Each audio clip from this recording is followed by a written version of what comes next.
Happy Wednesday, second graders. It is so good to see you guys again today.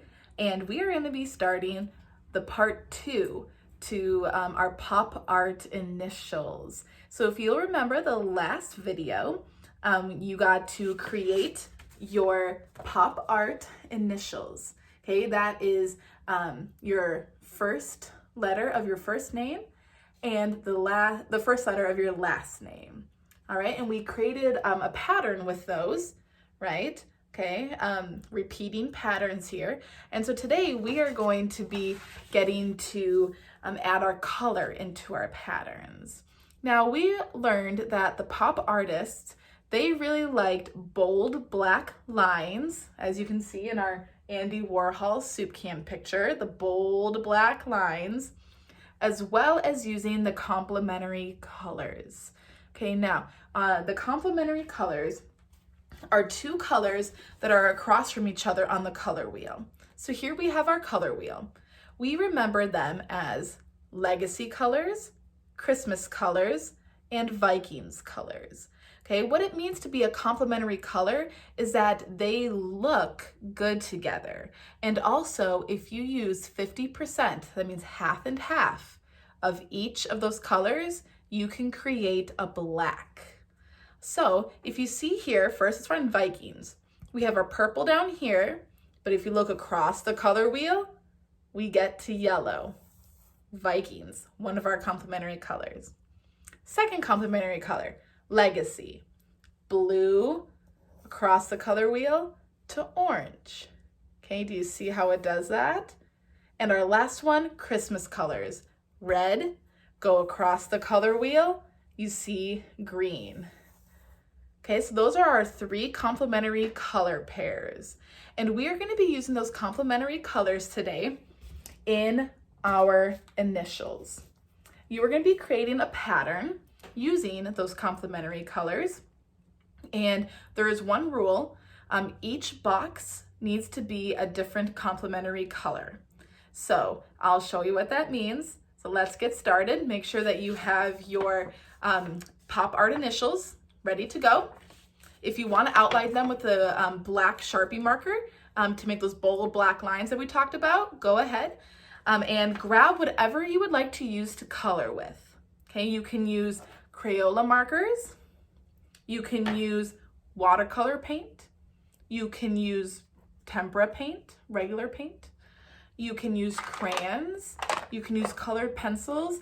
Anything that you have, you can use to color it, even if it's just different colored pens, okay? So go ahead and grab the coloring tools you'll need and let's get started. All right, so you should have your pop art initials ready to go and the colors that you have chosen for your initial pattern. So we talked about our complementary colors, Christmas, legacy, and Vikings. Okay, Christmas, legacy, Vikings. You have to use a different complementary color in each box. Now, what I'm going to be doing today for adding my colors, I'm going to be coloring with the Crayola markers, but then using water and a paintbrush and turning that marker into paint. Okay, now that's simple. All you need is a cup of water and a paintbrush. If you don't have a paintbrush, you can grab a Q-tip from your bathroom as well, and you can paint with that. You only need a little bit of water after you paint and go over it to see that it turns into paint. All right, so I am going to zoom through and show you an example of what it should look like after you've added all of your color. Now remember, it can be in any pattern that you would like, okay? But the same complementary colors cannot be touching each other.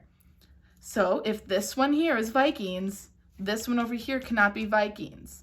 This one cannot be Vikings either. I could choose to do Vikings, legacy, Vikings, legacy, Vikings, legacy, Vikings, legacy.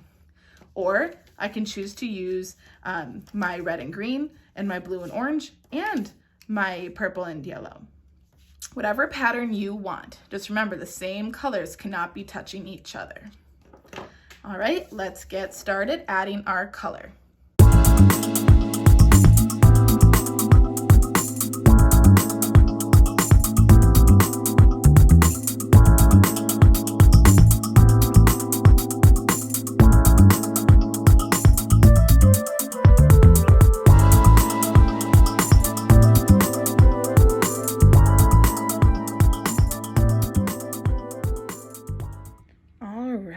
So I finished adding all of my colors. You can see the pattern of complementary colors I chose were Legacy, Christmas, Christmas, Legacy, Legacy, Christmas, Christmas, Legacy.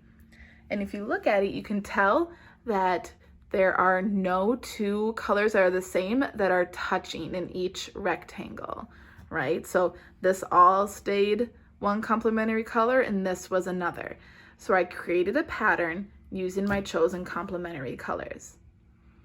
You want to fill up all of the white space so that you don't have any white showing. I know if some of you are using crayons or colored pencils, that may be a little bit harder, but just try your very best because we are making bright colored complementary pop art initials.